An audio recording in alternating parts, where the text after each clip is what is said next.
দুনিয়ায় ছেলেপেলেরা যে মেয়েদের পেছনে জীবনটা বরবাদ করে, এরা যদি জানতো এদের জন্য কি হুর রব্বুল আলামিন জান্নাতে প্রস্তুত করে রেখেছে, আগামীতে করবে না, করে রেখেছে অন্তত 72 জনকে। আর এটা যদি তার মাথায় থাকতো যে হুর এত সুন্দর, একবার যদি দুনিয়ায় উকি দিত, না চাঁদ লাগতো না সূর্য লাগতো, তার রূপের আলোয় গোটা দুনিয়া চিরকাল আলোকিত হয়ে থাকতো। একবার যদি থুথুও ফেলতো, না আতর লাগতো না পারফিউম লাগতো, তার সেই থুতুর সুবাসেই গোটা দুনিয়া সুবাসিত হয়ে থাকতো। এই রকম নারীর কথা যদি কল্পনাই করতে পারত, জীবনে কোনোদিন হারামের পেছনে ছুটতে পারত না। তো সেই মহাসুখের সঙ্গে তুলনা করলে দুনিয়ার জীবন জেলখানার মতো। আর কাফের, রব্বুল আলামিন তার জন্য যেই ভয়াবহ, যন্ত্রণাদায়ক, বিভীষিকাময় আযাব প্রস্তুত করে রেখেছেন, তার সঙ্গে দুনিয়ার হালত তুলনা করলে যত ভালো থাকুক না কেন, ওটার সঙ্গে তুলনা করলে মানে যত খারাপই থাকুক, যত অভাবে থাকুক, যত কষ্ট করুক, তবুও জান্নাতের মতো সুখ ছাড়া কিছু না।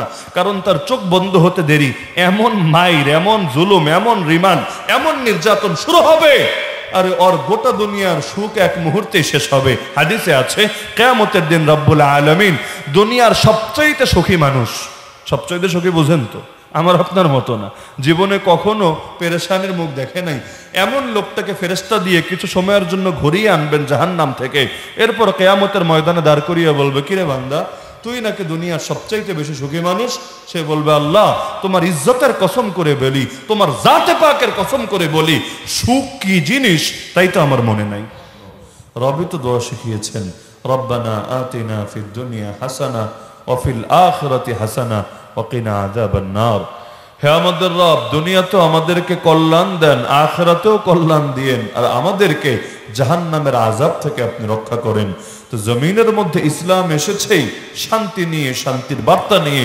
যেখানে ইসলাম ঢুকেছে শান্তি সহই ঢুকেছে, যেখান থেকে ইসলাম মাইনাস হয়েছে সেখান থেকে শান্তিও চিরতরে মাইনাস হয়ে গিয়েছে। ইসলাম ছাড়া কেউ কোথাও সুখ পায় নাই, পাওয়া সম্ভব না। কারণ সুখের মালিক কে? আমাদের মালিক যেমনি ভাবে আল্লাহ, রিজিকের মালিক যেমনি ভাবে আল্লাহ, হায়াত মৌতের মালিক যেমনি ভাবে আল্লাহ, তো শান্তি, সুখ, সমৃদ্ধি এগুলোর মালিকও আল্লাহ। এগুলোও রিজিক। রিজিক মানে শুধু খাবার না, রিজিক মানে শুধু কাপড় না, রিজিক মানে শুধু থাকার জায়গা না। একটা জীবন চলতে যা কিছু লাগে সবগুলোকে রিজিক বলে। তো এই রিজিকের মধ্যে এটাও অন্তর্ভুক্ত যে জমিনের মধ্যে রব সুখ দিবেন, শান্তি দিবেন, আর রব তো দিতেই চান তার বান্দাকে। ওমা রব্বুকা বিযাল্লামিল লিল আবিদ। কোরআন জানিয়ে দিচ্ছে তোমার রব বান্দাদের উপর জুলুমকারী না, কিন্তু আল্লাহ কিছু শর্ত দিয়ে দিয়েছেন। শর্ত যদি পাওয়া যায় তবেই মনিব তার পরিপূর্ণ প্রতিফল দিয়ে দেয়। শর্ত যদি না পাওয়া যায়, দুনিয়ার লোকই তো দেয় না, দেওয়ার কথাও না। ইযা ফাতা শর্ত ফাতাল মাশরুত। তো রব কিছু শর্ত লাগিয়ে দিয়েছেন। যেমন তিনি বলেন, ওয়ালাউ আন্না আহলাল কুরা আমানু ওয়াত্তাকাউ লাফাতাহনা আলাইহিম বারাকাতিম মিনাস সামাই ওয়াল আরদ। জনপদবাসীরা যদি ঈমান এবং তাকওয়াকে আঁকড়ে ধরতো, ঈমান 1 নম্বরে, তাকওয়া 2 নম্বরে, আল্লাহ বলেন আসমান আর জমিনের বরকতের সব কয়টা দরজা খুলে দিতাম তাদের জন্য। অপরদিকে বান্দা যখন ঈমান আর তাকওয়ার পথ ছেড়ে পাপের পথ ধরবে, কোরআন জানিয়ে দিচ্ছে ওমা আসাবাকুম মিন মুসিবাহ ফাবিমা কাসাবাত আইদিকুম। তোমাদেরকে যত বিপদ আক্রান্ত করে ব্যক্তি জীবনে, পারিবারিক জীবনে, সামাজিক জীবনে, রাষ্ট্রীয় ক্ষেত্রে, আন্তর্জাতিক পরিমণ্ডলে যত মুসিবত তোমাদেরকে আক্রান্ত করে, এগুলো তোমাদের হাতের কামাইয়ের কারণে হয়ে থাকে। হ্যাঁ, আল্লাহ সব পাপের জন্য ধরে না, ওয়াফু আন কাসীর। আল্লাহ বলে দিচ্ছেন অধিকাংশ পাপকে তিনি মাফ করে দেন। সবগুলোর জন্য যদি ধরতেন তাহলে আজও পর্যন্ত পৃথিবীর বুকে মানব জাতির অস্তিত্বই খুঁজে পাওয়া যেত না। আল্লাহ অধিকাংশগুলোর জন্য ধরে না, মাঝে মধ্যে টুকটাক একটা দুটোর জন্য ধরে, তো পুরো ধরে না। আসল ধরা তো জাহান্নামের জন্য, বিচার দিবসের জন্য রেখেই দিয়েছে। আল্লাহ বলেন ওয়ালানুযীকান্নাহুম মিনাল আযাবিল আদনা দুনাল আযাবিল আকবার। আমি আল্লাহ বড় আযাবের আগে ছোট আযাবের স্বাদ আস্বাদন করাই, লাআল্লাহুম ইয়ারজিউন, যাতে করে ছোট আযাব পেয়ে বান্দা নিজেকে ফিরাতে পারে বড় আযাব থেকে, যাতে তার সুবুদ্ধি জাগ্রত হয়, শুভবুদ্ধি জাগ্রত হয়ে যাতে করে সে আবারও ইউটার্ন করে ব্যাক করে আসে। তো সমস্ত কারণে শান্তি আর সমৃদ্ধির সম্পর্কই হলো ঈমানের সাথে, ইসলামের সাথে। কারণ শান্তির মালিক একজনই, নাম তার তো সেই রব যেই পথ আমাদেরকে দেখিয়েছেন সেই পথেই শান্তি আসবে, সেই পথে মুক্তি আসবে, সেই পথেই সফলতা আসবে। জমিনের মধ্যে এখন দেখেন সমস্যা হয় এক লাইনে, সমাধান খুঁজে আরেক লাইনে। যেমন উদাহরণস্বরূপ বর্তমানে পৃথিবীর অধিকাংশ দেশ বললেও হয়তো ভুল হবে, প্রায় সব কয়টা দেশ অর্থনৈতিকভাবে খুব কঠিন দিন অতিক্রম করছে। এটাই বাস্তবতা। আপনি পশ্চিমা বিশ্বই বলেন আর আমাদের এই জাতীয় দেশই বলেন, একেবারে উন্নত দেশই বলেন আর সাধারণ মানের দেশই বলেন, আর্থিক অবস্থা কারো ভালো যাচ্ছে না। বিশেষ করে করোনার ধাক্কার পর থেকে, এরপর রাশিয়া ইউক্রেন যুদ্ধ লেগে, এরপর একটার পর একটা তো ইস্যু চলতেই থাকে। দুনিয়ার কেউই আর্থিকভাবে ভালো নাই। তো এখন মনে করেন বাংলাদেশে আমরা যারা আছি আর্থিকভাবে কে কেমন আছি এটা তো বলে দেওয়ার বিষয় না। যাদের 2 নম্বর ইনকাম নাই তারা ভালো মতোই জানে আর্থিকভাবে বাংলাদেশের মানুষের এক একটা দিন কিভাবে কাটছে। আপনি এখন জিজ্ঞাসা করেন যে ভাই এই যে অর্থনৈতিকভাবে আমরা যে একটা মন্দার দ্বারপ্রান্তে এসে উপনীত হয়েছি, এখান থেকে উত্তরণের পথ কি, উত্তরণের উপায় কি, এগুলোর জবাব দেওয়ার জন্য বড় বড় টাকলা বুদ্ধিজীবীরা দেশের মধ্যে বসে আছে। ওদের কাছে এক একটা সমস্যার হাজার হাজার সমাধান পাওয়া যায়। এই টকশোগুলোর মধ্যে হয় কি, টকমানি কথা, সমানি প্রদর্শন, এই যে কথার ফুলঝুরি ওরা জাতির সামনে প্রদর্শন করে, কি বোঝায়? এক একজন এক এক ফর্মুলা, এক এক রূপরেখা, এক এক পরামর্শ, এক এক টিপস দিতে থাকে। কিন্তু এই কথাটা তো কাউকে বলতে শুনি না যে আল্লাহকে যতদিন নারাজ করে রাখবে অর্থনৈতিক ভাবেও পারবে না কখনো পরিপূর্ণ শান্তি আর মুক্তি পেতে। অর্থনীতির ভিত্তি বানাবেন সুদকে, অর্থনীতির ভিত্তি বানাবেন হারামকে, অর্থনীতির ভিত্তি বানাবেন আপনি বিভিন্ন বাতিল মতবাদকে, আর আশা করবেন সুখ আসমান ফুটো হয়ে নাজিল হবে। আরে সুখ দিবেটাকে? আল্লাহর কসম, ইবলিসের হাতে কোনো সুখ নাই, শয়তানের হাতে কোনো সুখ নাই, বাতিলের হাতে কোনো সুখ নাই, তাগুতের হাতে কোনো সুখ নাই। সুখের মালিক আল্লাহ। আল্লাহর থেকে সুখ পেতে চাইলে আগে আল্লাহরে রাজি করতে হবে। হ্যাঁ, এখন কেউ যদি আবার বেশি বুঝে বলে না হুজুর আল্লাহর নারাজ করলে সুখ বেশি আসবে, কিভাবে? আর দুনিয়া সিজনুল মুমিন ওয়া জান্নাতুল কাফির, দুনিয়া মুমিনের জেলখানা, কাফেরের বালাখানা। তো সবাই কাফের হয়ে গেল না দুনিয়ায় ভালো থাকবে? না রে, শেষ ভালো যার, সব ভালো তার। রব্বুল আলামিন কাফেরদেরকে একটু ঢিল দেন, একটু ছাড় দেন, যেমন কারুনকেও দিয়েছিলেন। এক কারুনকে যেই পরিমাণ মাল দিয়েছে এটা আমাদের পুরো বিবারিয়া সবার মাল জমা করলেও তো এর সমতুল্য হবে না। তো এই যে কারুনকে রব্বুল আলামিন এত মাল দিলেন, সফল তো হতে পারলো না। শুরুতে তাকে দেখে লোকে আফসোস করত, কোরআনে আছে ফাখারাজা আলা কওমিহি ফি জিনাতিহি, উৎসবের দিন সে যখন জাতির সামনে ভাব নিয়ে একেবারে সুন্দর কাপড় চোপড় এবং তার বডিগার্ড গুলো নিয়ে সামনে আসতো, ক্বালাল্লাযীনা ইউরিদুনাল হায়াতাদ দুনিয়া, দুনিয়া চায় যারা, আর দুনিয়া চায় না কে রে ভাই, দুনিয়া চায় যারা, তারা বলতে শুরু করে দিত ইয়া লাইতা লানা মিথলা মা উতিয়া কারুন, হায় আমাদেরও যদি ওই পরিমাণ মাল থাকতো যেটা কারুন পেয়েছে। ইন্নাহু লাযু হাজ্জিন আযীম, সে বড় কপালওয়ালা, বড় সৌভাগ্যের অধিকারী। কিন্তু কারুন যখন ধরা খেলো, কেমন ধরা সবাই জানেন, ফাখাসাফনা বিহি ওয়া বিদারিহিল আরদ, আল্লাহ বলেন আমি ওকে ওর বাড়ি সহ ধসিয়ে দিলাম। খালি ব্যক্তি না, ওর বাড়ি সহ, ওর রাজপ্রাসাদ অট্টালিকা সহ মাটির নিচে ধসিয়ে দিলাম। ফামা কানা লাহু মিন ফিআতিন ইয়ানসুরুনাহু মিন দুনিল্লাহ, তার আর কোনো বাহিনী ছিল না যারা তাকে আল্লাহর মোকাবেলায় গিয়ে সাহায্য করবে। কারণ আল্লাহ যখন ধরেন দুনিয়ার কারো ক্ষমতা নাই আল্লাহর পাকড়াও থেকে তাকে এনে মুক্ত করবে। যেমন আল্লাহ নবী সাল্লাল্লাহু আলাইহি ওয়াসাল্লাম সারা জীবনে একজন মাত্র কাফেরকে নিজের হাতে মেরেছিলেন। ইতিহাস যদি পড়েন কথাটা জানা থাকার কথা। নবী যুদ্ধ করেছেন অনেক, ঠিক আছে, 27টা যুদ্ধ, যার মধ্যে 9টায় একেবারে যুদ্ধ সংঘটিত হয়েছে, বাকিগুলোতে লড়াই লাগে নাই। গিয়েছেন ময়দানে, লড়াই লাগে নাই, দুশমন এমনি লেজ গুটিয়ে পালিয়েছে ভয়ে, কারণ নবীর সামনাসামনি দাঁড়াবে ওই হিম্মতি আর হয় নাই। তো যদিও দেখা যাচ্ছে তালিকায় 9টা যুদ্ধ, কিন্তু আল্লাহর নবী নিজের হাতে সারা জীবনে মাত্র মেরেছেন কয়জনকে? একজন। তো কোনজন জানেন? সেই জালেম। আল্লাহ নবী যখন মক্কায় ছিলেন ওই সময় সে এসে একদিন টিটকারি করে বলছে, আরে মোহাম্মদ, আমি আমার ঘোড়াকে ডেইলি বিপুল পরিমাণ খাবার খাওয়াই, কেন জানিস? এই ঘোড়ার পিঠে চড়ে একদিন এসে তোর মাথাটাকেই দেহ থেকে আলাদা করে দেবো এজন্য। একেবারে সাহাবীদের সামনে কুরাইশের এক নেতা এসে ডায়লগ মারলো এভাবে প্রকাশ্য। আল্লাহ নবী সাল্লাল্লাহু আলাইহি ওয়াসাল্লাম ঠান্ডা মাথায়, উত্তেজিত না, কোনো ধরনের আলাদা কিছুর বহিঃপ্রকাশনা, স্বাভাবিক একদম ঠান্ডা মাথায় বললেন একটা বাক্য, সির্ফ একটা বাক্য। তবে নবীর বাক্য তো বোঝেন, আসমান জমিন সবগুলোর উপরেই যদি নবীর একটা বাক্য রাখেন, ওই এক বাক্যের ওয়েট নেওয়ার ক্ষমতা কারো নাই। মাজ্জাকাল্লাহু মুলকা, এই পারস্য ধ্বংস হয়েছে নবীর খালি এক বাক্যের বদদোয়া, এক বাক্যের, বেশি কিছু না। নবী চিঠি পাঠিয়েছিলেন, কিন্তু পারস্য সম্রাট চিঠিটাকে ছিঁড়ে টুকরা টুকরা করে ফেলেছে। অপরাধ কি? আরে চিঠি তো আগে পড়বে, পরে গ্রহণ করবে কি করবে না ভিন্ন আলাপ, কিন্তু চিঠি যখন সামনে এসেছে, চিঠির ভাষ্য ছিল এভাবে, আল্লাহ নবীর চিঠির নিয়মই ছিল এটা, প্রথমে থাকতো বিসমিল্লাহির রহমানির রহিম, এরপর থাকতো মিন মুহাম্মাদিন রাসূলিল্লাহ, আল্লাহর রাসূল মুহাম্মদ সাল্লাল্লাহু আলাইহি ওয়াসাল্লামের পক্ষ থেকে প্রেরিত, মানে প্রেরকের নাম আগে, এরপর থাকতো প্রাপকের নাম, মানে যার কাছে চিঠিটা পাঠানো হচ্ছে। তো নবী যেহেতু পাঠিয়েছেন পারস্যের বাদশাকে, পারস্য বুঝেন, তৎকালীন সময় পারস্য মানে ইরাক, ইরান এবং আশপাশের আরো বিপুল অঞ্চল নিয়ে গঠিত এক রাজ্য, যেটা আজকের দুনিয়া দেখে আপনি বুঝতে পারবেন না। তো পারস্য সম্রাট ওই সময় দুনিয়ার এক সুপার পাওয়ার বাদশাহ। আজকে যেমন সুপার পাওয়ার বললে আমেরিকার নাম আসে সবার আগে আপনার মাথায়, তারপর রাশিয়া, চায়নার নামগুলো আসে আপনার মাথায়। তো ওই জামানায় সুপার পাওয়ার বললে লোকে দুইটা দেশকে চিনত, একটার নাম রোম আর একটার নাম পারস্য, একটার নাম রোম আর একটার নাম পারস্য। তো সেই পারস্য সম্রাটকে নবী চিঠি পাঠাচ্ছেন, কিন্তু নিজের নামটা লিখলেন আগে, মিন মুহাম্মাদিন রাসূলিল্লাহ, আর বাদশার নাম লিখলেন পরে, ইলা কিসরা আযীমি ফারিস সালামুন আলা মান ইত্তাবাল হুদা। খালি চিঠিতে ঢোকে নাই, খালি বিসমিল্লাহ পরে যখন নামটা পাঠ করেছে, রাজারা তো আর নিজেরা চিঠি পড়ে না, পাশে তো পড়ার লোক থাকে আলাদা, এরা পরে পরে পরে শোনায়, আর রাজারা হাবা না একটা বার্তা বলে। তো যখন খালি পড়েছে যে মিন মুহাম্মাদিন রাসূলিল্লাহ আগে আর ইলা কিসরা আযীমি ফারিস পরে, সঙ্গে সঙ্গে চিঠিটা নিয়ে ছিঁড়ে টুকরা টুকরা করে ফেলেছে। কিসের জন্য?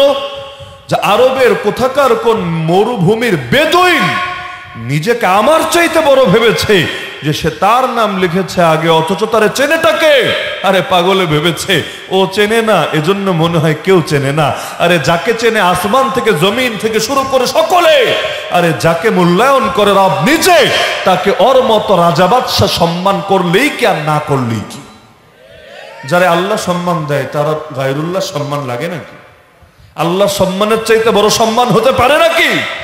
যেমন এই মাদ্রাসার ছোট ছোট তালিবুল ইলম, দুনিয়ার চোখে তারা মূল্যহীন হতে পারে, 2 পয়সা নাস্তিক বেঈমানরা তাদেরকে নিয়ে টিটকারি মারতে পারে, কিন্তু এই 2 পয়সা নাস্তিকরা চিনুক বা না চিনুক, গর্তের পিঁপড়া থেকে শুরু করে সমুদ্রের মাছ পর্যন্ত প্রতিটা জীবজন্তু তাদেরকে খালি চেনেই না, তাদের জন্য রবের কাছে নিয়মিত দোয়া করে।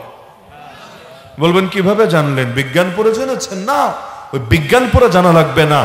বিজ্ঞানের তথ্য যতটা মানি, আল্লাহর নবীর জবান থেকে যে সত্য উচ্চারিত হয়েছে আল্লাহর কসম তার চাইতে বেশি মানি। এখন পিঁপড়া আসলে দোয়া করে কিনা তালিবুল ইলমের জন্য, এটা বিজ্ঞান ঘেটে ঘেটে বের করা লাগবে না। আজও পর্যন্ত কোনো বিজ্ঞানী এমন দাবি করেছে বলে আমার জানা নাই। যদি করে তাতেও কিচ্ছু আসে যায় না, যদি না করে তাতেও কিচ্ছু আসে যায় না। সব বিজ্ঞানের স্রষ্টা যিনি, তিনি যখন জানিয়েছেন তার হাবিবকে, এর চাইতে বড় সার্টিফিকেট আমাদের কিছু লাগবে না। এমনকি আসমানের ফেরেশতা পর্যন্ত ডানা বিছিয়ে দেয় এই তালিবুল ইলমদের সম্মানে। তো দুনিয়ার লোকেরা দাম দিলেই কি আসে যায়, না দিলেই কি আসে যায়? যারা দাম দেয় আসমানের ফেরেশতারা নিজেরা, তাদের এই দুনিয়ার 2 পয়সা নাস্তিকদের দেওয়া দাম লাগে না। অনেক সময় দেখবেন কোন এলাকায় যদি এমন কেউ থাকে যার লিঙ্ক একেবারে গোড়ায়, মানে একেবারে কেন্দ্রীয় কারোর সাথে তার লিঙ্ক, তাহলে দেখবেন আঞ্চলিক অনেক বড় বড় নেতারাও সে গণে না, হয় না অনেক সময়? কেন? কারণ তার এত ঊর্ধ্বে তার পাওয়ার। যেমন ধরেন, এই উদাহরণ বুঝতে ঝামেলা হলে অন্য উদাহরণে আসেন। বাংলাদেশে এমন কিছু লোক আছে যাদের একেবারে হট লিঙ্ক আছে আমেরিকার সাথে, হট লিঙ্ক আছে ইসরায়েলের সাথে, হট লিঙ্ক আছে দিল্লির সাথে। এমন লোক নাই? একেবারে ডাইরেক্ট কানেকশন, নিয়মিত যোগাযোগ। এই রকম লোকদেরকে এই রাষ্ট্রের বড় বড় হর্তাকর্তারা অনেক সময় ভয় করে চলে। তারা প্রকাশ্যে এমন অনেক কাজও করে, এমন অনেক কথাও বলে যেটা দায়িত্বশীলদেরও পছন্দ হয় না, কিন্তু তেমন কিছু বলার থাকে না। কারণ শিকড় যার যত বেশি মজবুত, এই জমিনে তার শরীর তত বেশি গরম। তো এই আলেম ওলামা, তালিবুল ইলমদের সম্পর্ক কার সাথে? সব বড়র বড় যিনি তার সাথে আল্লাহু আকবার মানেই তো এটা। আল্লাহ হলেন সবচাইতে বড়। তো সবচাইতে বড়র সাথে যার সম্পর্ক, তার দুনিয়ার চোখে যারা বাহ্যিকভাবে বড়, যদি আগামী দিনে হয়তো জাহান্নামের কীটে পরিণত হবে, ওই সমস্ত মানুষদের মূল্যায়ন বা অবমূল্যায়নে কোনো কিছু আসে যায়। যাকে মূল্যায়ন করেন আল্লাহ, এটাই তার জন্য যথেষ্ট ইনশাআল্লাহ। কোরআন মাজিদ সূরা জুমার আয়াত নম্বর 52 আল্লাহ নিজে প্রশ্ন ছুড়েছেন, আলাইসাল্লাহু বিকাফিন আবদা, বান্দা বল দেখি আল্লাহ কি তার বান্দার জন্য যথেষ্ট না? আল্লাহ প্রশ্ন করছে, বান্দা তুই বল আল্লাহ কি তার বান্দার জন্য যথেষ্ট না? যদি যথেষ্ট হয়, আয়াতের পরবর্তী অংশ, ওয়ায়ুখাউফুনাকা বিল্লাযীনা মিন দুনি, ওরা তোকে আল্লাহ ছাড়া অন্যদের ভয় দেখায়। আরে এটা কেমন কথা? যথেষ্ট যদি আল্লাহই হয়, হাসবুনাল্লাহু ওয়া নি'মাল ওয়াকিল, নি'মাল মাওলা ওয়া নি'মান নাসির, তাহলে অন্যদের ভয় লোকে আবার কিভাবে দেখায়? তো যে প্রসঙ্গে বলছিলাম যে রব্বুল আলামিন এই ঈমান আর ইসলামের সাথে সবকিছু যে জুড়ে দিয়েছেন, ওটা বোঝাতে গিয়ে একটা উদাহরণে গিয়ে ঢুকেছিলাম যে আল্লাহ রাসূল সাল্লাল্লাহু আলাইহি ওয়াসাল্লাম তার নামটা আগে লিখেছেন, বাদশার নাম পরে লিখেছেন। এজন্য বাদশা চিঠি ছিঁড়ে টুকরা টুকরা করে ফেলেছে। আল্লাহ নবীর কানে যখন এই আওয়াজ এসেছে, নবী সির্ফ একটা বাক্য বলেছেন, বেশি কিছু না, এক বাক্য, মাজ্জাকাল্লাহু মুলকা, আল্লাহ ওর রাজ্যকেই ছিঁড়ে টুকরা টুকরা করে দেখ। ও ছিঁড়েছে আমার চিঠি, আল্লাহ ছিঁড়ে ফেলুক ওর রাজ্য। নবীর দোয়ার পাওয়ার দেখেন। আজকে কত? 1445 হিজরি। আল্লাহ রাসূল রফাত কবে? 11 হিজরি। মাঝখানে গ্যাপ কত বছরের? 1434 বছর। তাহলে এই যে এত লম্বা একটা গ্যাপ, তাহলে প্রায় 1500 বছরের কাছাকাছি সেই নবীর জামানা থেকে আজও পর্যন্ত পারস্য আর জোড়া লাগে নাই, কিয়ামত পর্যন্ত লাগবেও না।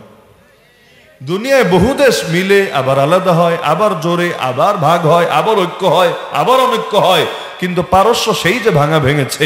ইরাক ইরানরা মিরান পড়লে একসাথে, অথবা ওই সময় পারস্যের অধীনে আরো যা কিছু ছিল সবগুলোরে বসান একসাথে, দেখেন পারেন কিনা? পারবেন না। কারণ নবীজির বদদোয়া যার উপর গিয়ে লাগে, সে আর কখনোই ঘুরে দাঁড়াতে পারে না। তো যেমনি ভাবে ওর উপরে বদদোয়া লাগলো, একইভাবে নবীরে এসে, মনে আছে তো ঘটনা, নবীরে এসে বলেছিল যে তোমারে মেরে ফেলবো এই ঘোড়ায় চড়ে। আল্লাহ নবী একটা বাক্য বলেছেন শুধু, লা বাল আনা আকতুলুকা ইনশাআল্লাহ, না রে, বরং আমি নবী তোরে মারবো ইনশাআল্লাহ। কত সাদামাঠা বাক্য, অত হুমকি ধমকি, একেবারে হ্যাঙ্কারেঙ্গা ট্যাঙ্কারেঙ্গা, এত কিছু না। লা মানি না, বাল মানি বরং, আকতুলুকা আমি নবী তোরে মারবো ইনশাআল্লাহ, যদি চান আল্লাহ। কথা শেষ। সেটা শুনে হেসে দিয়েছে। আরে বলে কি মুহাম্মাদে? কারণ মক্কার যুগের কথা, নবীর তো কোনো ক্ষমতা নাই, কোনো শক্তি নাই, কোনো বাহিনী নাই। নবীর তো এখানে ওদের সাথে লড়াইয়ের অনুমতি পর্যন্ত নাই। কারণ মক্কার জামানায় জিহাদ করবে দূরের কথা, জিহাদের অনুমতিও তো ছিল না। মক্কায় আদেশ হলো খালি সবর করো, মায়ের খাও, ক্ষমা করো, অপরাধ মার্জনা করো, কিচ্ছু বইল না, ব্যাস এভাবেই তোমরা চলতে থাকো যতদিন আল্লাহর আদেশ আসে। তো আপনারা পরবর্তী ইতিহাস পড়লে দেখবেন, ওই যে বলেছিলাম নবী তার জীবনে একজনকে মেরেছে, ওই একজন হলো এই লোকটাই। ময়দান এসেছে আল্লাহ নবীকে মারবে বলে, লম্বা ঘটনায় যাচ্ছি না। পুরো মাথা থেকে পা সবকিছু লোহায় আবৃত রেখেছে। মাথায় লোহার হেলমেট, শিরস্ত্রাণ, গায়ের মধ্যে লোহার বর্ম, এগুলো গা দিয়ে এসেছে। শুধু তার গলার দিকে সামান্য জায়গা ফাঁকা রেখেছে, শ্বাস প্রশ্বাসটা যাতে করতে পারে, কারণ সব ব্লক হয়ে গেলে শ্বাস করবে কিভাবে। তো একটু স্বাভাবিক চলাফেরার জন্য সামান্য ছিদ্র, যেটা দিয়ে বড়সড় আঘাত হানা সম্ভব না। তো এখন এগুলো পরে তার ঘোড়ায় চড়ে নবীর দিকে আসছে। সাহাবীরা বলছে, ইয়া রাসূলুল্লাহ, আলামত তো ভালো মনে হচ্ছে না, আমাদেরকে অনুমতি দেন, আমরা ওরে চরম একটা শিক্ষা দিয়ে আসি।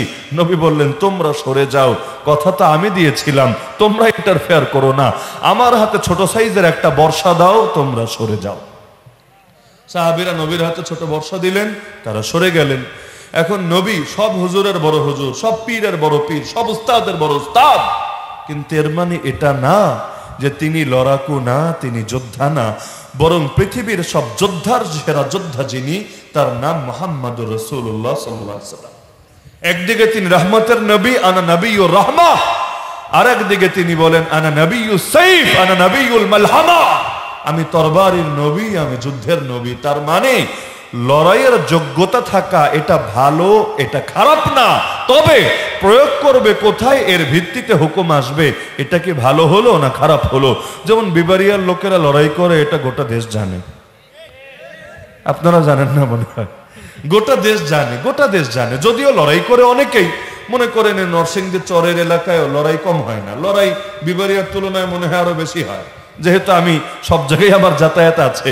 কিন্তু ওই সুনাম এক এলাকার একবার হয়ে গেলে সবার নজর শুধু ওদিকেই পড়তে থাকে। তো দেখা যায় দুদিন পর পর গ্রামে গ্রামে মায়ের একেবারে দাঙ্গা হাঙ্গামা, পত্রপত্রিকায় রিপোর্ট হয়। তো অনেকে এগুলোকে দোষ হিসাবে দেখে, ট্রোল হিসাবে এটাকে উপস্থাপন করে। তবে আমি এটাকে খুব পজিটিভ ভাবে দেখি। কিসের জন্য জানেন? কারণ লড়াই তো সবাই করতে পারে না রে ভাই। ব্রয়লার মুরগিদেরকে দিয়ে লড়াই হয় না, পোল্ট্রি মুরগি দিয়ে লড়াই হয় না, কিউটের ডিব্বা দিয়ে লড়াই হয় না। আরে লড়াই তো করতে জানে তারা যারা আসলেই বীর, আসলেই সাহসী, আসলেই সুপুরুষ। কারণ কাপুরুষের কাজ লড়াই করা না। তো সুতরাং লড়াই করতে জানে যারা, হ্যাঁ আজকে হয়তো অবুঝ হওয়ার কারণে, আজকে হয়তো তার মূর্খতার কারণে, আজকে হয়তো তার রাস্তা ভুল হওয়ার কারণে সে জাগতিক সামান্য তুচ্ছ তুচ্ছ স্বার্থে লড়াই করছে দুনিয়ার জাগতিক বিষয় নিয়ে। কিন্তু ওকেই যদি আপনি বুঝাতে পারেন, লাইনটা খালি ঘুরিয়ে দিতে পারেন, এই মানুষগুলোই দেখবেন নিজের বুকের তাজা রক্ত ঢেলে দিয়েছে আল্লাহর জমিন, আল্লাহর দ্বীনকে জিন্দা করার জন্য। যেমন যে ওমর বের হয়েছিল নবীর কল্লা কাটবে বলে, ভাবতে পারেন? যেই সাহস তখন আবু জাহেলও করে নাই, বের হয়েছে নবীর কল্লা কাটবে বলে। পরবর্তী যুগে সেই ওমরের হাতেই কুফরের মেরুদণ্ড সবচাইতে বেশি কেটেছে। কারণ খুলাফায়ে রাশেদিনের মধ্যে যার হাতে ইসলামের সবচাইতে বেশি বিজয় এসেছে তার নামই এই ওমর, খালিদ বিন ওয়ালিদ। আমি যদি জিজ্ঞাসা করি আপনাদেরকে বলেন ইসলামের ইতিহাসে সবচাইতে বড় সেনাপতিকে, সকলে যার নাম বলতে বাধ্য, তার নামই তো খালিদ বিন ওয়ালিদ। কিন্তু আমি যদি জিজ্ঞাসা করি উহুদ যুদ্ধে মুসলমান হেরেছিল কার কারণে, আপনারা বলতে বাধ্য তার নামও খালিদ বিন ওয়ালিদ। কারণ তখনও মুসলমান হয় নাই, কাফের ছিল, কাফেরদের পক্ষ হয়ে লড়াইয়ে নেমেছিল। তার একার কৌশলের কারণে নিশ্চিত জয়ের পর আবার মুসলমানদের 70 জনকে শহীদ হতে হয়েছিল, এমন আল্লাহর নবীর দান্দান মোবারক পর্যন্ত শহীদ হয়েছিল। তার মানে কি বুঝলেন? যে জিনিস খালি যদি মোড়টা ঘুরিয়ে দেওয়া যায় তাহলে ওই আগের জিনিস দিয়ে পরবর্তীতে বিশাল বিজয় আনা যায়। তো যারা আজকে দুনিয়ার জন্য মারামারি করছে, আপনি খালি মোড়টা ঘুরিয়ে দেন না। অনেকে ট্রোল করে বলে, যদিও বলে ট্রোল করে, আমার কাছে এটা বিশ্বাসযোগ্যই লাগে। একজন দেখলাম একদিন দুষ্টুমি করে বলছে ইসরায়েলের সাথে কোনোদিন যদি ব্রাহ্মণবাড়িয়ার লাগায়া দেওয়া যায় ইসরায়েলের একটা কঠিন শিক্ষা হবে। যদিও বলেছে দুষ্টমি করে, কিন্তু আমার কাছে এটা, আপনারা কিভাবে দেখেন জানি না বিবারিয়ার মানুষ হিসাবে, তবে দূর থেকে আমার কাছে এটারে বাস্তবসম্মতই মনে হয়। কারণ ইসরায়েলের 1 কোটি সামথিং ইহুদি আর কি, আর ওরা যদি আরো 10 কোটি সঙ্গে নিয়েও ময়দানে নামে, আর যদি কোনো বাধাহীন ভাবে এই অঞ্চলের মুসলমানদেরকে শাহাদাতের তামান্না নিয়ে লড়াই করার জন্য ময়দানে ছাড়ে, আর একবার খালি ছেড়েই দেখুক না এরপর ফলাফল কোথায় গিয়ে। তো সৃষ্টিগত উপাদান খারাপ না, আল্লাহ তাআলা এক এক জাতির মধ্যে এক এক খাসলত রাখেন। পাঠান জাতির মধ্যে বহু রকম ট্রোল লোকে করে তাদের নিয়ে, কিন্তু একটা নেচার আল্লাহ দিয়ে দিয়েছেন, তারা কখনো দাসত্ব মানে না, কারো দাসত্ব না। এই জাতিরে দাস বানায় কেউ রাখতে পারে না। দুদিন পর দেখা যায় তারা মাথা উঁচু করে দাঁড়ায় দাঁড়ায়। ব্রিটিশ, যে ব্রিটিশ আমাদেরকে 190 বছর শাসন করেছে, এমনকি গোটা দুনিয়ায় এত বেশি পরিমাণ জায়গা দখল করেছে যে বলা হতো ব্রিটিশ সাম্রাজ্যে কখনো সূর্য ডোবে না, মানে ওর আসমানে কোথাও না কোথাও সূর্য ঠিকই থাকে। তো বাংলাদেশ, ভারত, পাকিস্তান তখন তো আর দেশ আলাদা হয় নাই, পুরো অঞ্চল যখন ব্রিটিশের দখলে, তখনও কিন্তু ব্রিটিশ পারে নাই পাঠান জাতির উপর সাম্রাজ্য কায়েম করতে। ব্রিটিশ পারে নাই, সোভিয়েত ইউনিয়ন পারে নাই, আমেরিকা পারে নাই। অতীত ইতিহাসে পড়েন আপনি, সেই দেখবেন যে সে হালাকু খানের বাহিনী, চেঙ্গিজি বাহিনী পর্যন্ত অনেক সময় এখানে এসে বাধাগ্রস্ত হয়েছে। সে খাওয়ারিজম সাম্রাজ্যের ইতিহাস পাঠ করেন, অথবা আপনি আরো অতীতে ফিরে যান, সে আমির মুয়াবিয়ার জামানায় দেখবেন ইসলামের বড় বড় বীররা পর্যন্ত গিয়ে আফগানিস্তান জয় করে বেশি দিন রাখতে পারে না। কেন? ওই জাতি বিদ্রোহ করে আবার মুসলমানদের মেরে স্বাধীন হয়ে যায়। এদেরকে সেই দিন মুসলমানরা পূর্ণ কন্ট্রোলে আনতে পেরেছে যখন তাদের ম্যাক্সিমাম লোক নিজেরাই মুসলমান হয়ে গিয়েছে। এর আগ পর্যন্ত তাদেরকে পারে নাই দমিয়ে রাখতে। দেশ জয় করে, কিন্তু 1-2 বছর পর দেখা যায় দেশ আবার ভাঙে, আবার নতুন আরেকটা স্বাধীনভাবে তারা নিজেদের আদর্শ কায়েম করে। তো জাতিগত খাসলত খারাপ না, যদি না এটা অপাত্রে ব্যয় হয়ে থাকে। তো লড়াই করা কি খারাপ জিনিস? কি খারাপ জিনিস নাকি? লড়াই তো করতে হবে। আমরা তো এক লড়াইয়ের ময়দানে দাঁড়িয়ে আছি, কারণ গোটা পৃথিবী বিশেষ করে মুসলিম উম্মাহ এখন চরম সংকটের মুখে আছে। যেই সংকট থেকে বের হয়ে আসতে চাইলে অন্যায়ের বিরুদ্ধে, জুলুমের বিরুদ্ধে, সাম্রাজ্যবাদী আগ্রাসনের বিরুদ্ধে এবং ধর্মের নামে সন্ত্রাস করে যেই সমস্ত কাফের মুশরিকরা, ইহুদিবাদীরা আর মুশরিকরা, ওদের বিরুদ্ধে কঠিন এক লড়াই এবং সংগ্রাম আমাদের করতে হবেই হবে। সারা দুনিয়াব্যাপী এছাড়া ভিন্ন কোনো উপায় খোলাই নেই আমাদের সামনে। তো যে প্রসঙ্গে বলছিলাম, আল্লাহ রাসূল সাল্লাল্লাহু আলাইহি ওয়াসাল্লাম বললেন, ছোট একটা বর্ষা দাও আমার হাতে। বর্ষা দেওয়া হলো। আল্লাহ নবী একটু এগিয়ে গিয়ে বর্ষাটা ছুঁড়ে মারলেন। তার তো পুরো শরীরে লোহায় আচ্ছাদিত, ওই মাঝখানে সামান্য একটু যে ফাঁকা গলা বরাবর শ্বাস করার জন্য, পুরো বর্ষা এখানে ঢোকার সুযোগ নাই, কারণ ছিদ্র সামান্য। বর্ষার যে ফলকটা আছে, আগাটা, মাথাটা, বর্ষা বুঝেন তো, মাথাটা তো এরকম থাকে, ওই মাথার অংশটা গিয়ে সামান্য একটু ফুটা করলো। ওর রগও কাটে নাই, গোস্ত বেশি ছিদ্র হয় নাই, সামান্য একটু চামড়া কেটে কয়েক ফোঁটা রক্ত বের হয়ে আসলো। কিন্তু সারের মতো চেঁচাতে চেঁচাতে একেবারে ঘোড়ার পিঠ থেকে লাফিয়ে নিচে পড়লো। পেছনে তার সাঙ্গপাঙ্গরা ভাবলো নেতাজি মনে হয় বড় আঘাত পেয়েছে, জানেই মরে যাবে। ওরা দৌড়ে এসে নেতাজিরে ধরলো। এসে দেখে গলাও কাটে নাই, আরে রগও কাটে নাই, বরং জাস্ট চামড়া ফুটা হয়ে কয়েক ফোঁটা রক্ত বের হয়েছে। ওরা এটা দেখে টিটকারি মারতে শুরু করলো। আরে কেমন সেনাপতি, কেমন কমান্ডার, কেমন যোদ্ধা তুমি, এতটুকু রক্ত দেখেই তোমার হার্টের অবস্থা চেঞ্জ হয়ে গিয়েছে। তখন সে বলল, আরে আমার এই পরিমাণ যন্ত্রণা হচ্ছে, আমার একার যন্ত্রণা যদি আজকে এই ময়দানে সব যোদ্ধার মধ্যে ভাগ করে দেওয়া হয়, আমার একার যন্ত্রণাই সবাইকে জানে মেরে ফেলবে। আজ আমার ইয়াকিন হয়েছে মুহাম্মাদের জবান থেকে যা বের হয়, আরে দুনিয়া সব উল্টে যেতে পারে, তার জবানের কোনো কথা ভুল বা মিথ্যা হতে পারে না। সে যে বলেছিল আমাকে মারবে, তখনই আমার বোঝা দরকার ছিল মুহাম্মদ যদি খালি থুথুও ছুঁড়ে মারে, থুথুও ছুঁড়ে মারে আমার দিকে, তার থুথুও আমাকে দুনিয়ার বুকে আর বাঁচতে দেবে না। তো বিষয়টা তো এমনই। তো আল্লাহ রাসূল সাল্লাল্লাহু আলাইহি ওয়াসাল্লামের জবান থেকে যা বের হয়, এটা নিয়ে সন্দেহ সংশয়ের অবকাশ থাকে না। সন্দেহ বিজ্ঞান নিয়ে করা যায়, কারণ বিজ্ঞানের বড় একটা অংশই দাঁড়িয়ে আছে ধারণার উপর।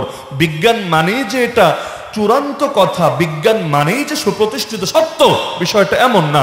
ধারণার ভিত্তিতে আজ অমুকের কাছে এটা মনে হয়েছে, সে বলেছে, কাল আরেকজনের কাছে আরেকটা মনে হবে, সে বলবে। বিজ্ঞান তার রূপ পাল্টাতে পারে, বিজ্ঞান দেখে দেখে ধর্ম কখনো তার রূপ পরিবর্তন করে না। ধর্ম হলো শাশ্বত, অকাট্য, অপরিবর্তনীয়। আর বিজ্ঞানের বড় একটা অংশই পরিবর্তনযোগ্য এবং ধারণার ভিত্তিতে প্রতিষ্ঠিত। সুতরাং যারা ধর্মরে টাইনে হেসরায় নিয়ে বিজ্ঞানের সঙ্গে লাগায়, এগুলো আসলে মাথা মোটা বলদ ছাড়া কিছু না। এমনকি কোরআনের তাফসির করার ক্ষেত্রে আমি এই ধারাকে মোটেও সমর্থন করি না, যে কোরআনের তাফসির করবেন এভাবে যে বিজ্ঞান সামনে রেখে আপনি বলবেন দেখ এই আয়াত এই বিজ্ঞানের সাথে মিলে, ওই আয়াত ওই বিজ্ঞানের সাথে মিলে। এভাবে বললে সমস্যা কি জানেন? দুদিন পর বিজ্ঞান যদি পল্টি মারে, মানে আগের নীতিটা চেঞ্জ করে আরেকটা নীতি দেয়, তখন তো কাফের মুশরিকরা বলবে দেখেছো তোমার কোরআনে তো ভুল আছে। তো কোরআন টেনে বিজ্ঞানের সাথে লাগাবেন কেন রে ভাই? বিজ্ঞান এনে কোরআনের সাথে লাগাবেন, যেটা কোরআনের সাথে মিলবে সেটা গ্রহণ করবেন, যেটা মিলবে না ওটাকে ছুঁড়ে ফেলবেন। যেমন বিজ্ঞান এসে যদি আমাদেরকে শেখায় মানুষের আদিপিতা বান্দর, ওই বিজ্ঞানকে আমরা চিড়িয়াখানায় ছুঁড়ে মারবো, ওই বিজ্ঞানকে এক পয়সা মূল্য আমরা দেব। এমনকি সব বিজ্ঞানী মিলে যদি ইজমা করে একমত হয়, তবুও আমাদের এতে কিছু যায় আসে না।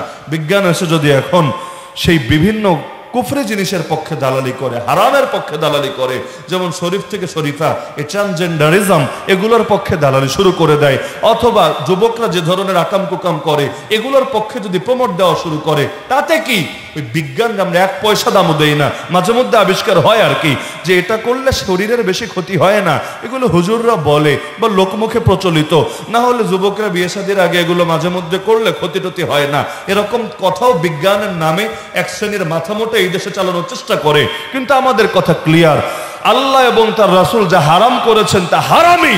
বিজ্ঞান ক্ষতি দেখুক বা না দেখুক, আল্লাহ এবং তার রাসূল যা নিষেধ করেছেন তা ক্ষতিকর ছাড়া কিছু হতেই পারে না। কারণ রব্বুল আলামিন যে উপকারিতা আমাদের জন্য নিষিদ্ধ করেন নাই, আমাদের জন্য বৈধ করেছেন। সূরা বাকারা খোলেন, হুয়াল্লাযী খালাকা লাকুম মা ফিল আরদি জামিআ। এই আয়াতের তাফসীর পড়ে দেখেন, আয়াতের অনুবাদ হলো, তিনি সেই সত্তা যিনি তোমাদের উপকারের জন্য পৃথিবীর সবকিছুকে সৃষ্টি করেছেন। মানে কি, যে পৃথিবীতে যা কিছু আছে এগুলো রব সৃষ্টি করেছেন যাতে আমরা উপকৃত হতে পারি। এজন্য এ কারণেই আমাদের মুফতিয়ানে কেরাম মূলনীতি বের করেছেন, ইমামরা এই মূলনীতির ব্যাপারে একমত হয়েছেন, আল আসলু ফিল আশিয়াই আল ইবাহা হাত্তা ইয়াতিয়া দালিলুত তাহরিম। প্রতিটা জিনিসের ক্ষেত্রে মূলনীতি হলো সেটা বৈধ, যদি না অবৈধতার কোনো দলিল পাওয়া যায়। যেমন আমাকে যদি জিজ্ঞাসা করেন, হুজুর ইলিশ মাছ খাওয়া যাবে কি না, একটা সহি হাদিস দেখান, আমি পারবো না সহি হাদিস দেখাতে। কারণ কোন হাদিসে ইলিশ মাছের নাম আছে? আমাকে যদি বলেন কচু শাক খাওয়া যাবে কিনা, এটা বুখারী শরীফ থেকে একটা দলিল দিয়ে দেন, আমি বলবো বুখারী কেন, মুসলিম, তিরমিজি, আবু দাউদ, নাসাই, ইবনে মাজাহ, মুওয়াত্তা মালিক, মুওয়াত্তা মুহাম্মদ, সহিহ ইবনে খুজাইমা, সহিহ ইবনে হিব্বান, মুসনাদে আবি দাউদ, তায়ালিসি, মুসনাদে আহমদ বিন হাম্বল, কোন কিতাব থেকে আমি দলিল দেখাতে পারবো না। কারণ কচু শাকের নাম এগুলোর কোনোটার মধ্যে আছে বলে আমার জানা নাই। তো বলবেন হুজুর তাহলে কি খাবো না? অবশ্যই খাবেন। দলিল কি? আরে দলিল কোরআনের আয়াত, যে জগতে যা আছে সবই বৈধ, যদি না অবৈধতার দলিল পাওয়া যায়। তো কচু শাকের ক্ষেত্রে অবৈধতার দলিল পাই নাই। হ্যাঁ, বিড়িতে পেয়েছি, সিগারেটে পেয়েছি, ফেন্সিডিল গাঁজায় পেয়েছি। তো যেখানে অবৈধতার দলিল পাওয়া যাবে সেটাকে না বলবো, যেখানে অবৈধতার দলিল পাওয়া যাবে না সেটাকে হ্যাঁ বলবো। আলাদা করে সেটার নাম থাকা লাগবে এটা কোনো জরুরি বিষয়। তো এখান থেকে কি বুঝলেন যে আল্লাহ যা বৈধ করেছেন এতে আমাদের উপকার আছে, আর যেটা যেটা নিষিদ্ধ করেছেন এতে অবশ্যই আমাদের জন্য ক্ষতি আছে। মদে উপকার না ক্ষতি? শুয়োরের গোশতে উপকার না ক্ষতি? সমকামিতা উপকার না ক্ষতি? পরকীয়ায় উপকার না ক্ষতি? আর এগুলোই যে সমাজ নষ্ট হয়, পরিবার নষ্ট হয়, জীবন নষ্ট হয়, এগুলো কে না জানে? আপনারা সম্প্রতি দেখার কথা, এক ট্রান্সজেন্ডার, গন্ডারও বলতে পারে, নিজের লিঙ্গ পরিবর্তন করে অন্য ভার্সনে রূপান্তরিত হয়েছিল, আত্মহত্যা করে মারা গিয়েছে। আমি এটা 100% কনফিডেন্স নিয়ে বলছি, অধিকাংশ ট্রান্সজেন্ডারের শেষ পরিণতি এমনই হবে। কারণ বিজ্ঞানীরা এ ব্যাপারে একমত যে এই যে যারা মানসিক রোগের কারণে, বাস্তবে এটা মানসিক রোগ, মানসিক রোগের কারণে যারা লিঙ্গ পরিবর্তন করে ফেলে, এক সময় তাদের মাথায় প্রচুর ডিপ্রেশন ভর করে। ডিপ্রেশন কারে বলে এটা তো আর আমার বোঝায় দেওয়া লাগবে না। ওই ডিপ্রেশনের পরিণতিতে গিয়ে এক সময় আর ভাল লাগে না দুনিয়া, বিরক্তিকর মনে হয়। আরে যেই সমস্ত কাফের দেশ ফ্রি সেক্সের পক্ষে দালালি করছে, এগুলোকে সমাজে প্রমোট দিচ্ছে, মানুষের জীবন আর কুত্তার জীবন এক বানিয়ে ফেলছে, যেখানে বিয়ের উল্লেখযোগ্য দাম নাই। পশ্চিমা বিশ্বে এখন তো মানুষ বিয়ের আগ্রহ হারিয়ে ফেলেছে, মনে চাচ্ছে 10 বছর এমনি একসাথে থাকছে, আবার দেখা যাচ্ছে বিয়ে করছে কোন বয়সে গিয়ে, বাচ্চারা তার বিয়েতে তারা এসে রিসিভ করছে। বড় বড় খেলোয়াড়, বড় বড় তারকাও দেখবেন এমন, তার বাচ্চারা তার বিয়েতে বাবা মাকে একসাথে জুড়ে দিচ্ছে। তো বাচ্চা আসলো কেমনে? এই বাচ্চারা আপনাদের সমাজে হালালজাদা বলে। তো পুরো সমাজটাই তো ভরে যাচ্ছে ওদের হারামজাদা দিয়ে। তো এই যে ওরা জীবনযাপন করছে, মনে হয় খুব সুখ পাচ্ছে না। ওই যেই কয়দিন যৌবনের খুব একটা জোয়ার চলতে থাকে, ওই কয়দিন খুব সুখে ভাসতে থাকে। নেশা যারা করে, নেশা করার পরে আলাদা পিনিকে থাকে না, ওদের কাছে মনে হয় ওরাই দুনিয়ার সুপারম্যান, ওরাই দুনিয়ার বাদশা, ওরাই দুনিয়ার সবকিছু। কিন্তু নেশা যখন কেটে যায় পরিণতি কি হয়? তারপর তো যেহিলাও সেই কদু, উপরন্তু এর চাইতে আরো পরিণতি খারাপ হতে থাকে। মানুষ দুঃখ ভোলার জন্য হয়তো গান শোনে, নাইলে নেশা করে। আমারে বলেন, একটা মানুষ পড়লে বুকে হাত রেখে বলেন, হুজুর গান শুনে আসলেই আমার পেরেশানি কমেছে, আমার দুঃখ কমেছে, বা নেশা করে আসলেই আমার মনটা শান্ত হয়েছে? আল্লাহর কসম জীবনেও সম্ভব না। বরঞ্চ গানকে বলা হয় অন্তরের মদ। শরীরের মদ খেলে যেমন একটু সময় ভালো থাকে, পরে আরো দ্বিগুণ খারাপ হয়, অন্তরের মদের পরিণতিও এটা। কিছুক্ষণ তালে তালে থাকে, ভাবে থাকে, কিন্তু এরপর যখন কেটে যায় জীবনে খালি অশান্তি আর অসুখে নেমে থাকে। এ কারণে যেই সুখ আমাদের মুসলমানদের মুজাহিদরা ময়দানে বসে অনুভব করে, গাছতলায় যেখানে বালি শোনাই শোয়ার জন্য, ওখানে অন্তরের মধ্যে যেই সুখ তাদের থাকে, ওই সুখ পৃথিবীর উন্নত বিশ্বের কাফের মুশরিকরাও পায় না, পাওয়ার কথাও না। কারণ ভূমিকে আমি বলেছি এক আল্লাহ ছাড়া দ্বিতীয় কেউ সুখ এনে দিতে পারে না। আর আল্লাহকে যারা নারাজ করে আল্লাহ তাদেরকে ঢিল দেয়, তবে সুখ দেয় না, কারণ সুখ দেয় আল্লাহ তাকে যে রাজি করেছে আল্লাহকে। দলিল কোরআনের আয়াত, মান আমিলা সালিহাম মিন যাকারিন আও উনসা ওয়া হুয়া মুমিন ফালানুহইয়ান্নাহু হায়াতান তাইয়্যিবা। আল্লাহ বলেন পুরুষ এবং নারীর মধ্য থেকে ঈমানদার অবস্থায় যারা নেক আমল করবে আমি আল্লাহ তাদেরকে সুখময় পবিত্র জীবন দান করব।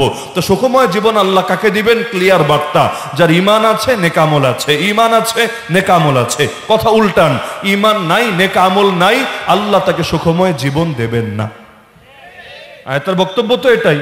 হ্যাঁ, এখন যদি আমাকে বলেন, অনেকের মাথায় বুদ্ধি বেশি আর কি।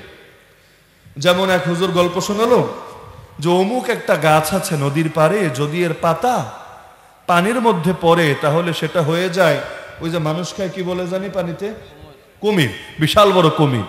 আর যদি ডাঙ্গায় পড়ে তাহলে এটা হয়ে যায় আরেকটা কি যেন প্রাণী বলেছে এটা। এখন এক ছাত্র বাঘ, এখন এক ছাত্র দাঁড়িয়ে বলছে হুজুর যদি এমন হয় অর্ধেক পড়েছে ডাঙ্গায় অর্ধেক পড়েছে জলে, তাহলে এখান থেকে কি হবে? মাঝামাঝি যদি হয় যে এখন দুই পাশেই আছে তাহলে কি হবে? হুজুর বলল জবাব পরে, আগে বল তোর বাড়ি কোথায়? বলল হুজুর নোয়াখালী। বললো এজন্যই মাথায় প্রশ্নটা এসেছে। তো এখন কেউ এই প্যাচটা দিতে পারেন আর কি, আমি অগ্রিম জবাব দিয়ে রাখছি। তো হুজুর যদি সুখময় জীবন ওরা না পায় তাহলে নবী কেন বললেন দুনিয়া মুমিনের জেলখানা, কাফেরের স্বর্গ, কাফেরের জান্নাত? জান্নাত মানেই সুখ, জান্নাত মানেই শান্তি, জান্নাত মানেই হলো সেখানে প্রফুল্লতা। তাহলে আপনার কথা মানবো না হাদিসের কথা মানবো? আমি বলবো দুটো বক্তব্য একই, যদিও দেখতে উল্টা উল্টা মনে হচ্ছে। বলবেন কিভাবে? একটা ঘটনা শোনালে সকলে বুঝতে পারবেন।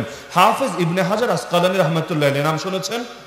নাম যারা শোনেন নাই আমি অতি সংক্ষেপে পরিচয় দিচ্ছি, চিনবেন। বুখারী শরীফের নাম তো জীবনে শোনেন নাই, শুনছেন মাশাআল্লাহ। বুখারী শরীফের দুনিয়ার মধ্যে সবচাইতে প্রসিদ্ধ ব্যাখ্যা গ্রন্থ যেটা, সেটার নাম হলো ফাতহুল বারি। কি নাম? ফাতহুল বারি। এই ফাতহুল বারি চেনে না এমন লোক ইলমি অঙ্গনে একজনও খুঁজে পাবেন না। এই ফাতহুল বারি যিনি লিখেছেন তার নামই ইমাম ইবনু হাজার আসকালানী। ইমাম ইবনু হাজার আসকালানী। ইমাম বুখারী রাহমাতুল্লাহ আলাইহির মৃত্যু হলো 256 হিজরিতে, আজ হলো 1445, 256 হিজরিতে। আর হাফেজ ইবনে হাজার আসকালানী যার নাম বললাম তার মৃত্যু হলো 852 হিজরিতে। মানে বুঝতে পারছেন আমাদের বহুকাল আগের লোক, আজকের যুগের হুজুর না। মাত্র 1445 এখন আর 852, কি বিশাল এক গ্যাপ। তার জামানায় তিনি একদিন হাঁটতে বের হয়েছেন বিকাল বেলা। তো বড় হুজুর যদি হাঁটতে বের হয় অবস্থা কেমন হয় চিন্তা করেন। সঙ্গে খাদেম থাকবে, শাগরেদ থাকবে, এলাকার মানুষরা থাকবে, যারা হুজুরের জুতোটাও নিজের হাতে নিতে পারলে নিজেকে সৌভাগ্যবান মনে করবে। এটাই তো শান। তো এখন বের হলেন, হঠাৎ করে এক খ্রিস্টান লোক দৌড়ে আসছে হুজুরের দিকে। এমন খ্রিস্টান লোক রোদে পুড়তে পুড়তে শরীরের চামড়া কালো হয়ে গিয়েছে, বয়স হওয়ার কারণে চামড়া কুচকে গিয়েছে, পরিশ্রম করতে করতে পিঠটাও নুজো হয়ে গিয়েছে। অনেকে আছে না বয়স হলে ধীরে ধীরে রুকুতে চলে যায়, মানে ধীরে ধীরে কোমরটা একটু ডাউন হতে থাকে, ফোল্ডিং হচ্ছে, এই রকম হালত। আর দেখেই বোঝা যাচ্ছে আল্লাহর বান্দা জমিনে বড় কষ্ট করে, বড় অভাবে আছে। এখন এসে বললো হুজুর, ও হুজুর, ও হুজুর, আমার একটা প্রশ্ন আছে। শাগরেদরাও পেরেছেন, কি রে ভাই এভাবে এত কারেন্ট আসলো কোত্থেকে? এইভাবে দৌড়ে এসে হুজুরের কাছে কি প্রশ্ন করবে?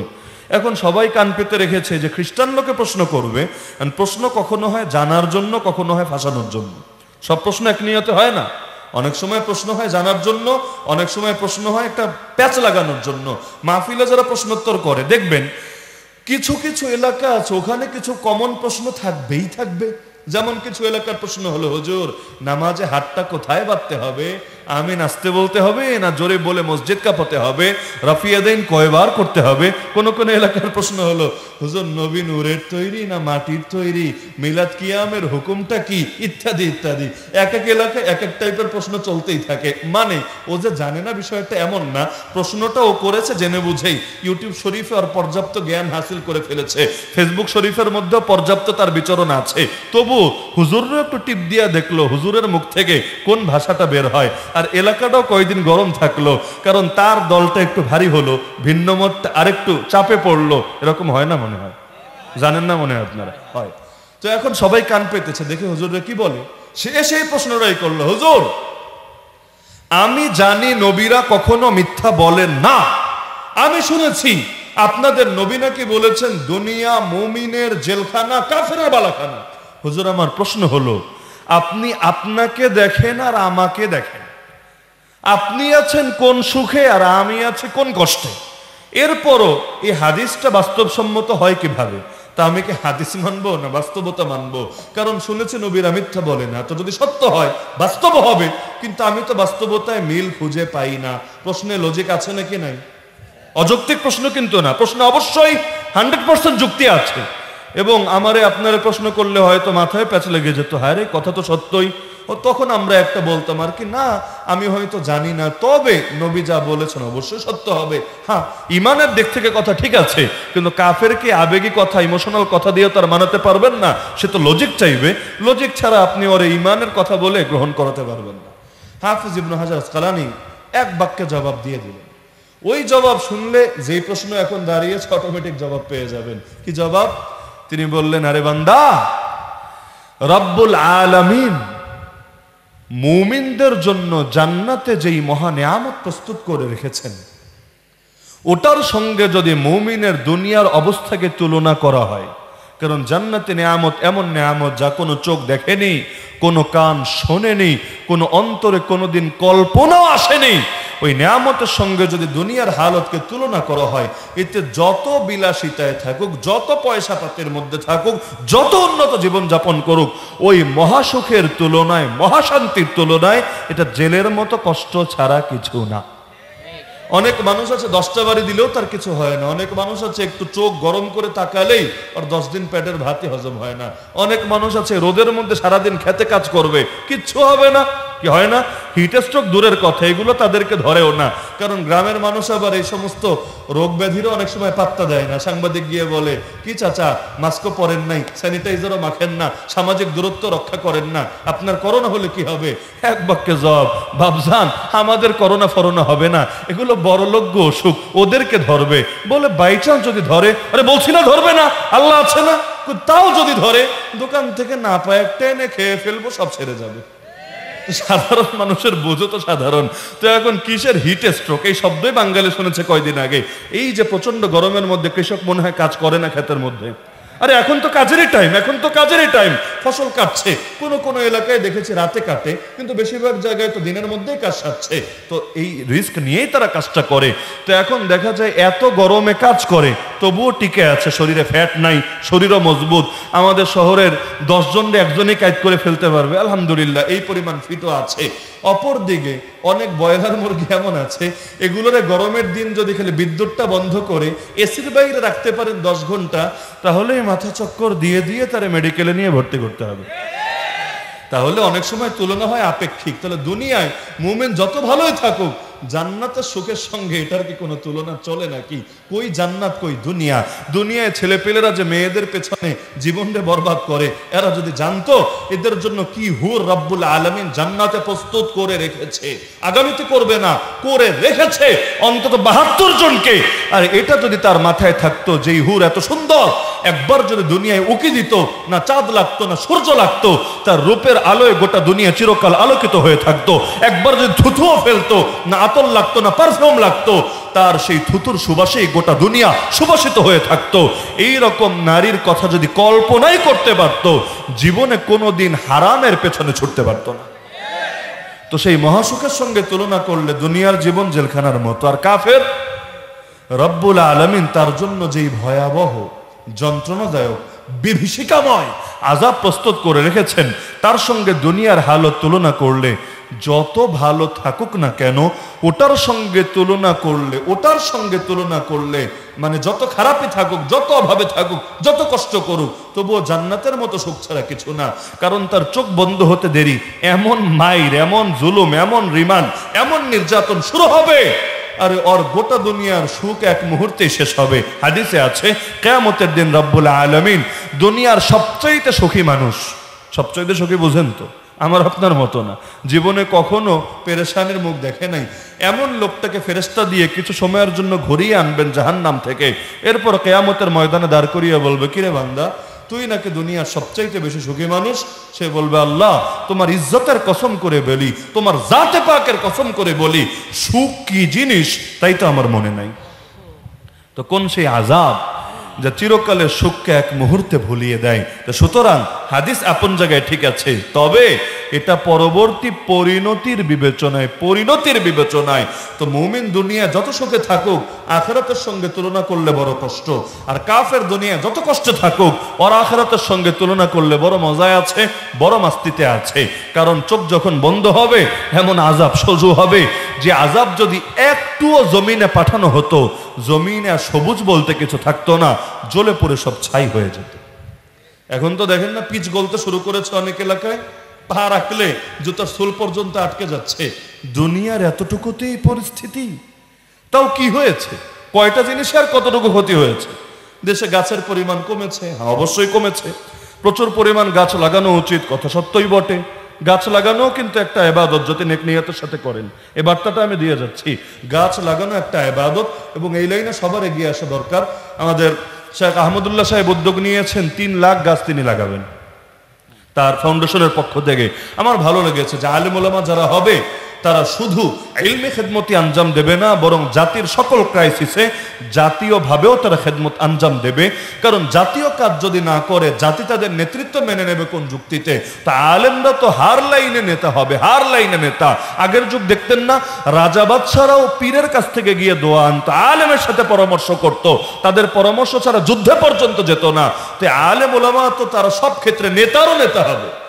রাজার বউ যেমন সেই রাজারও রাজা, মানে রাজা দেখা যায় বউয়ের কাছে গিয়ে ধরা না, দুনিয়ার বড় বড় বীর বাহাদুর, কিন্তু বউয়ের কাছে গেলে তার আর বীরত্ব আর মাস্তানি থাকে না। তো একইভাবে আলেম ওলামা তার মসনদ না থাকতে পারে, তার তরবারি না থাকতে পারে, কিন্তু দুনিয়ার সব রাজা বাদশারাও তার দুয়ারে এসে তার ফজিলত স্বীকার করবে। এটাই তো আলেমের সার্থকতা। তো আলেমরা বিপদে পাশে থাকতে হবে, এটা অবশ্যই করণীয়। আলহামদুলিল্লাহ, একটা জিনিস আমার ভালো লাগে, আজও পর্যন্ত এই জাতি যে কোনো ক্রাইসিসে ওলামায়ে দেওবন্দকে সামনে দেখতে চায়, নেতৃত্বে দেখতে চায়। এই যে ফরিদপুরের মধ্যে যে ঘটনা ঘটলো, মানুষ, দেশে দল আছে বহুত, ধারা আছে বহুত, কিন্তু সকলেই কিন্তু একটা বাক্যই শুধু বলেছে যে ওলামায়ে দেওবন্দ যদি ময়দানে নেমে আমাদেরকে যে নির্দেশনা দেবে সেটা আমরা মাথা পেতে নেব। এই যে শ্রদ্ধাবোধ, এটাই প্রমাণ করে নাস্তিকদের ষড়যন্ত্র বাংলার জমিনে ব্যর্থ। ওরা চাই মানুষকে আলেম ওলামা থেকে ডিসকানেক্ট করতে, পারে নাই, পারছে না, পারবে না ইনশাআল্লাহ। তো যে প্রসঙ্গে বলছিলাম গাছ লাগানোর কাজ, আমি আপনাদেরকেও বলি চেষ্টা করবেন এটাকে ব্যাপকভাবে ছড়িয়ে দেওয়ার জন্য। যদিও এটা একমাত্র কারণ না, গাছ বাড়লেই দেশে গরম আর থাকবে না, বিষয়টা এমন না। পারিপার্শ্বিক অনেক বিষয় জড়িয়ে আছে। এই দেশে আগে নদী ছিল কয়টা, এখন আছে কয়টা? 1100 নাকি নদী ছিল, এখন সব মিলিয়ে আপনি সংখ্যা তো 1000ও খুঁজে পাবেন না, 700-800 পান কিনা। আর বেশিরভাগ নদী তো আবার খালে পরিণত হয়ে গিয়েছে, অনেক জায়গার তো নদীর অস্তিত্বই তো নাই। তো এখন নদীগুলো যদি থাকতো তাহলে এই নদী থেকে যে বাষ্পগুলো উপরে উঠতো, বাতাস যখন প্রবাহিত হতো, সেই বাতাসের সঙ্গে তো এই জলের সম্পৃক্ততাও থাকতো। তো পানির উপর দিয়ে যখন বাতাস আসে, ওই বাতাস গরম বাতাস হয় না ঠান্ডা বাতাস হয়? নদীর পরে বৈশা দেখেন গরমের মধ্যে, যেমন 2-3 দিন আগে মাহফিল করলাম ওই পূর্ব ধলা সেই নেত্রকোনার কঞ্চিপায় রফিক মাদানির মাদ্রাসার প্রথম মাহফিল। তো দেখা যায় একেবারে নদীর পাশে, তো পুরা রাস্তা গরম আর গরম, মানে অসহ্য, কিন্তু মাহফিলে সেই রকম মজা। কেন? কারণ পাশেই নদী, তো নদীর উপর থেকে যে বাতাসটা আসছে আলাদা ফ্লেভার। তো আমি ভেবেছি যে গরম মানুষ পাওয়া যাবে মাহফিলে, গিয়ে দেখে মানুষ না, জনসমুদ্র কারে বলে, জনসমুদ্র।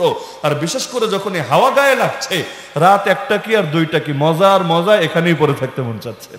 তাহলে যদি দেশের মধ্যে পানির মাত্রা বেশি থাকতো তাহলেও গরমের ক্ষেত্রে এটা অনেকটা অবদান রাখতো না ঠান্ডা করার জন্য পরিবেশকে? তো নাই কেন? নদী মেরেছে কে? এর পেছনে আমাদেরও অবদান নাই তা না, আছে, তবে আমাদের দাদা বাবুদের অবদান সবচাইতে বেশি আছে। যদি অনেকের কষ্ট লাগতে পারে, কিছু করার নাই, জুলুম তো জুলুমই ভাই। জুলুম যদি আমার বাপে করে তাও জুলুম, জুলুম যদি আমার নেতা করে তাও জুলুম, জুলুম যদি দেশে কেউ করে তাও জুলুম, যদি বিদেশে কেউ করে তাও জুলুম। জুলুমরা জুলুম বলার মতো সৎসাহসিকতা না থাকলে পৃথিবীর বুকে কখনো মাজলুমের অধিকার প্রতিষ্ঠিত হবে না, হওয়া সম্ভব না। এই যে ভাতটা দিয়ে বাংলাদেশে যে মানে পরিবেশটাকেই নষ্ট করে ছেড়েছে। এখন যখন পানি দরকার পানি নাই, আর যখন পানি দরকার নাই এমন দেওয়া দেবে, ওই পানিতে চুবে চুবে মানুষ মরবে, যেমন আমাদের সুনামগঞ্জে হয়েছে, দেশের বিভিন্ন এলাকায় হয়। দেখা যায় এমনি দেশ ভাসছে, আবার দিয়েছে বাদ ছেড়ে, আর যায় কোথায়? এমন হালতে মানুষ পড়ে, কত মানুষের মৃত্যুর কারণ হয়, কত মানুষের জীবনটা পর্যন্ত তছনছ হয়ে যায়। তো এই যে হালতগুলো হচ্ছে, নদী মরে গেছে, তো নদী মরার কারণে ঝামেলা হচ্ছে না। আবার কি কি আজীব কুসংস্কারে তারা বিশ্বাস করে, খেতে যখন সব ধান টান কাটা হয়, এরপর নিচে যেগুলো আছে এগুলো তুলে পুড়িয়ে ফেলে, এটা তাদের ধর্মের অংশ। তো ভাটামাটা তো যা আছে আছেই, পাশাপাশি এই যে আগুন লাগিয়ে, আরে খ্যাত আর খ্যাত, খ্যাত তো আর 1-2 একর নিয়ে হয় না, এই যে খ্যাত আর খ্যাত আর খ্যাত সব যখন আগুন জ্বালায়, আগুনের উপর দিয়ে যে বাতাসটা আসে ওটা তো খুব ঠান্ডা বাতাস থাকে। তাহলে একদিকে সেই নাই পানির উপর দিয়ে আসা বাতাসের ব্যবস্থা, আর একদিকে আছে আগুনের উপর দিয়ে আসা বাতাসের ব্যবস্থা, পরিবেশ গরম হবে না তো কি হবে? আর পুরো দেশটাকে তো আমরা এখন বিল্ডিং এর দেশে পরিণত করছি, মাটিরই তো দেখা পাওয়া যায় না অনেক জায়গায়। তো এই যে সব কিছুরে কৃত্রিম ভাবে বরবাদ করা হচ্ছে, আর সমাধান কি? এসি লাগাও, এসি লাগাও, এসি লাগাও। আরে এসি লাগানো আবার কি সমাধান রে ভাই? এসি দেশের কয়জন লাগাতে পারবে? এই পয়সা কয়জনের আছে? এসি লাগানো যতটা কঠিন, বিল দেওয়া এর চাইতে বেশি কঠিন। এসি লাগানো তো আমার জটিল ব্যাপার না, এটা অনেকেই করতে পারবে, কিন্তু মাসে মাসে আর বিদ্যুৎ বিল যে বাড়া বেড়েছে, এটা তো কোনো সমাধানই না। তো সমাধান হলো এই জুলুম যেগুলো হচ্ছে এগুলো বন্ধ করতে হবে, পরিবেশটাকে স্বাভাবিক করতে হবে, আর এর চাইতে সবার উপরে রবকে নারাজ করা বন্ধ করতে হবে। গজব আযাব আসার পথ বন্ধ হবে যদি মানুষ গুনাহ ছাড়তে পারে। তো যে শিরোনাম দিয়েছে মুসলিম উম্মাহ শান্তি ও সমৃদ্ধি কামনা, আমার শুরু থেকে সে সবগুলো কথার মধ্যে শান্তি আর সমৃদ্ধির বার্তা পেয়েছেন তো নাকি পান নাই? পুরো কথার মূল কথা হলো ইসলাম এবং ঈমান যখন আসবে শান্তি নিয়েই আসবে। যেই ব্যক্তির মধ্যে ইসলাম আছে, যেই ব্যক্তির মধ্যে ইসলাম নাই, যে ইসলামের চর্চা করে যে করে না, আপনি শান্তির ক্ষেত্রেও উভয়ের মধ্যে সামঞ্জস্য পাবেন না। দেখবেন পয়সা হয়তো কম, কিন্তু প্র্যাকটিসিং মুসলিমদের জীবনে আলাদা সুখ আছে। না হলে সেই আল্লাহর ওলি যে এক জামানায় বাদশা ছিল, বালখের বাদশাহ, বাদশাহী ছেড়ে চলে গেল জঙ্গলে, সেখানে গিয়ে আফসোস করে বলে, হায় রে, দুনিয়ার রাজা বাদশারা এই সুখ কোথায় পাবে যেই সুখ আমার রব আমাকে দিয়েছে। তো সুখ তো হাসিল করে নিতে হবে আল্লাহর কাছে। তো জাতীয়ভাবে আমরা পাপে পড়ে গিয়েছি, জাতীয়ভাবে সুদ জাতীয় পাপ, জিনা, চোখের জিনা হোক, লজ্জাস্থানের জিনা হোক, এগুলো এখন জাতীয় পাপ। অশ্লীলতা, নোংরামি আর বিভিন্ন রকম কুপ্রথা, যেই যেমন শরীফ শরীফের দরকার আছে রে ভাই, এগুলো এই দেশে টানার, কাফের করে করুক না। তো ব্যক্তিগতভাবে ব্যক্তিগত পাপ কেউ করলে সেটা ব্যক্তির ব্যাপার, কিন্তু ব্যক্তিগত পাপ আলাদা আর পাপের জাতীয়করণ আলাদা। জাতীয়ভাবে পাপ হলে আযাবও আসে জাতীয়ভাবে, তখন ব্যক্তিগতভাবে তওবা করলেও সুফল পাওয়া যাবে না, কারণ ব্যক্তির পাপের কারণে ব্যক্তির উপর আযাব আসে, জাতীয় পাপের কারণে জাতির উপর আযাব আসে। তো জাতির আযাব থেকে যদি বাঁচতে চান জাতীয়ভাবে তওবা করতে হবে। এজন্যই সলাতুল ইস্তিসকা। সলাতুল ইস্তিসকা মানে কি? বৃষ্টি প্রার্থনার নামাজ। ঘরে বসে বসে পড়ি আমরা একা একা। আমরা কি এটা একা একা ঘরে বসে বসে পড়ি? বলবেন হুজুর পড়ি তো না, কই পড়ি, এটা তো পরের মাসালা। যারা পড়ে আর কি, নামাজটা খোলা ময়দানে এসে সবাই মিলে পড়ে না। কিসের জন্য জানেন? যে আল্লাহ জাতিগতভাবে পাপে পড়ে গিয়েছি, সুতরাং পুরো জাতিকেই তুমি ক্ষমা করো। তো জাতীয় পাপের কারণে জাতীয় তওবা যখন করে, ফলাফল আল্লাহ স্পষ্ট করে দিয়েছেন। নাস্তিকরা তো টিটকারি মারে, টিটকারি। আরে অবৈজ্ঞানিক কাজ দিয়ে কি হবে? আল্লাহ দেখিয়ে দিয়েছেন, প্রত্যেক বছর দেখেন আলহামদুলিল্লাহ। গত 2 দিনের পত্রপত্রিকা ঘাটেন, যেমন বাংলাদেশে সেই দক্ষিণবঙ্গের এক এলাকায় ওরা টিটকারি মারলো, কি করে রোদের মধ্যে নামাজ, কিন্তু দেখা গেল দিনের বেলা নামাজ পড়লো, আবহাওয়ার কোনো পূর্বাভাস নাই, বৃষ্টি হওয়ার কোনো পূর্বাভাস নাই, সব পূর্বাভাস ছাড়াই আল্লাহ রাতের মধ্যে বৃষ্টি নাজিল করে দিল। তাহলে আল্লাহ দেখাচ্ছে তো, অনেক জায়গায় তো নামাজ পড়ে বাড়ি ফিরতে পারে না, তার আগেই আলহামদুলিল্লাহ আল্লাহর রহমত নাজিল হওয়া শুরু হয়ে যায়। তো এখন যদিও লাভ ক্ষতির আবার হিসাব নিকাশ আছে, আমার বুঝে ধরে না যে আসলে এখন বৃষ্টি হলে যদি আমাদের জন্য লাভ, কিন্তু কৃষকদের জন্য আসলে লাভ না লস, এটাও চিন্তার বিষয়। তো সবসময় নিজের স্বার্থ দেখলেই হয় না, যে সবাই মিলে দোয়া করে বৃষ্টি ডাউনলোড দিয়ে দেই, কিন্তু এরপর অন্যদের কি হবে না হবে এগুলোও তো ফিকিরের বিষয়। অনেক সময় মানুষ আফসোস করে, এত দোয়া করলাম কবুল হলো না কেন? আরে ভাই, আমি দোয়া করলাম, 10 জন করলাম, হয়তো আমাদের 10 জনের ফায়দা, কিন্তু আর 100 জনের লস হবে। আল্লাহ যা করে ভালো।